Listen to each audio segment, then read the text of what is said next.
nós booking claro tá word administrar por accountants cantor para foder nós, dus toda informação tá word provee, tur invoice, tur recibo, tá word scan e tá tem o sistema. Dus nós booking sempre tur aia nós tá manda nós booking para electoral rat.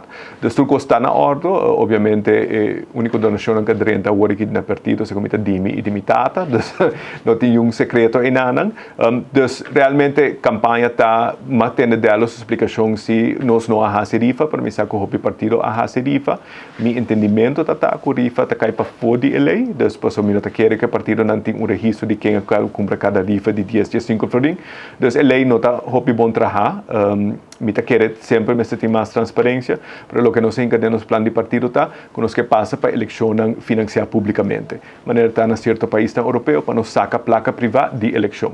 Dus o governo tá põe budget para eleição, eta hora dividir entre partido a base de quanto assento bahanha. Dus me tá espera que eleição 2028 lo tá publicamente financiar, para não ter conflito de interesse, a base disso tem diferentes fórmulas que pode fazer, e é o que nós também temos adiante de nosso plano de partido, quando nós saca placa privada de política, para o partido não depender da donação.